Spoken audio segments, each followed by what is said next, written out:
Good morning my dear students.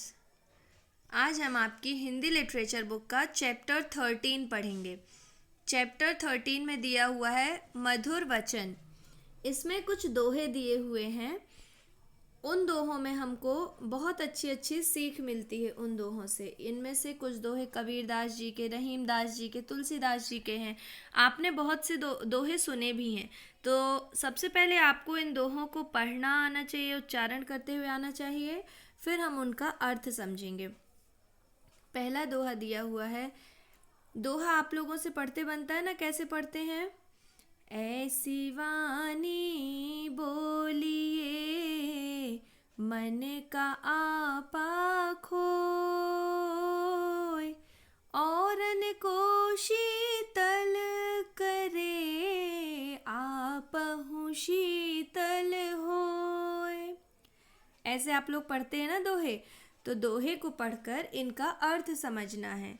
इसका अर्थ क्या होगा कि कवि के अनुसार हम सबको ऐसी वाणी बोलना चाहिए। वाणी मतलब हम जो बोलते हैं, ऐसी वाणी बोलना चाहिए कि जो हम बहुत ही मीठी हो सुनने में, जो भी सुने उसको बहुत अच्छा लगे सुनकर।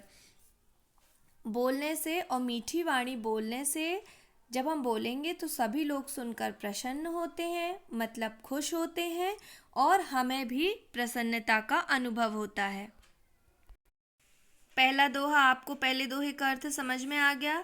अब दूसरा दोहा देखिए। दोहे पढ़ने का उच्चारण आप लोग, मुझे पता आप लोग अच्छे से कर सकते हैं, तो दोहा आप अच्छे से उच्चारण करके पहले पढ़ेंगे। जैसे सेकंड दोहा है, अब मैं इसको नॉर्मल पढ़ रही हूँ, आप अच्छे से पढ़िएगा। हाँ। मधुर वचन ते जात मिटी, उत्तम धन अभिमान, तनिक शीत जल सो मिटे, जैसे दूध उफान। इसका मीनिंग क्या होता है? इसके माध्यम से, इस दोहे के माध्यम से कवि हमको यह समझाना चाहते हैं कि जो मधुर वाणी होती है ना, जो हम मीठा बोलते हैं, वो धन से जनित अभिमान को, मतलब जो बहुत धनी लोग रहते, जो अभिमान करते हैं, घमंड करते हैं, उस घमंड को उसी तरह ख़त्म कर देती है। जिस प्रकार आपने देखा होगा जो उबलता हुआ दूध होता है ना, उबलता हुआ दूध सबने देखा ना कैसे ऊपर आता है उबलता हुआ। यदि उस दूध में, हम उबलते हुए दूध में ठंडा पानी छिड़क देंगे तो वो शांत हो जाता है ना, मतलब नीचे हो जाता है, उसका उबलना बंद हो जाता है। इसी प्रकार मधुर वाणी से हम किसी भी धनी व्यक्तियों का धन से जनित अभिमान को, घमंड को उनके खत्म कर सकते हैं। समझ में आ गया? थर्ड देखिए।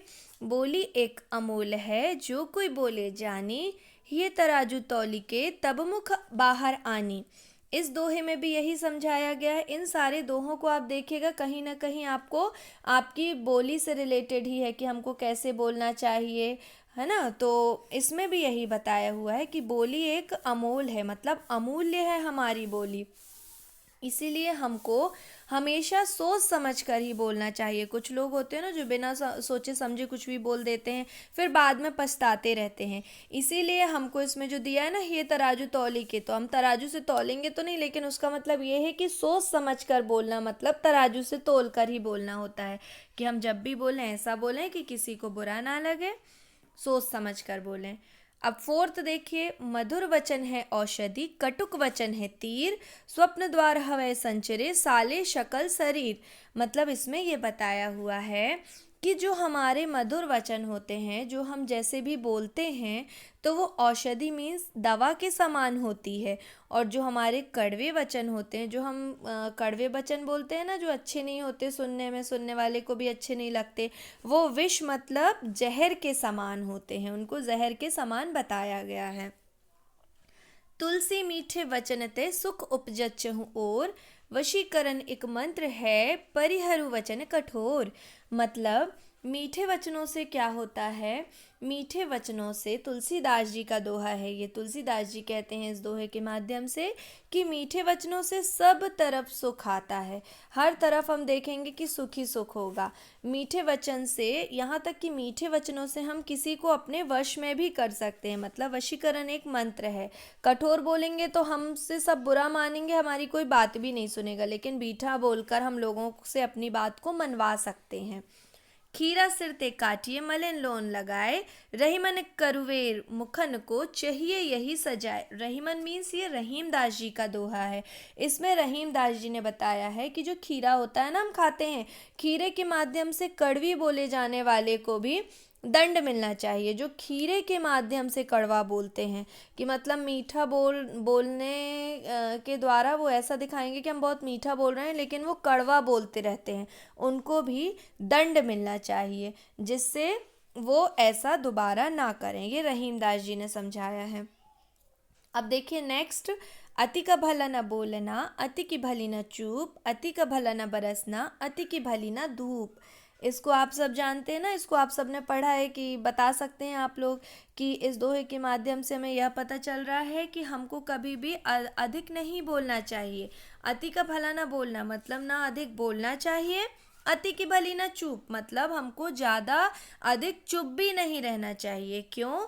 क्योंकि अधिकता हर समय दुखदाई होती है, किसी भी चीज़ की अति हमेशा दुखदाई होती है, इसीलिए हमको हर चीज़ लिमिटेड करना चाहिए, है ना। साच बराबर तप नहीं, झूठ बराबर पाप, जाके हृदय साच है ताके हृदय आप। मतलब सच के समान कोई दूसरी तपस्या नहीं होती और झूठ के समान कोई दूसरा पाप नहीं होता। मतलब इस दोहे के माध्यम से झूठ बोलने वाले को पापी बताया गया है कि जो झूठ बोलता है वो पाप करता है और जो सच बोलता है वो एक तपस्वी के समान होता है। तो इसीलिए जिसके हृदय में सच होता है, सत्य होता है, उसके हृदय में ईश्वर मतलब भगवान का हमेशा वास होता है, मतलब उसके हृदय में भगवान रहते हैं। तो आप लोगों को ये 8 दोहे समझ में आ गए होंगे, इनके अर्थ समझ में आ गए होंगे।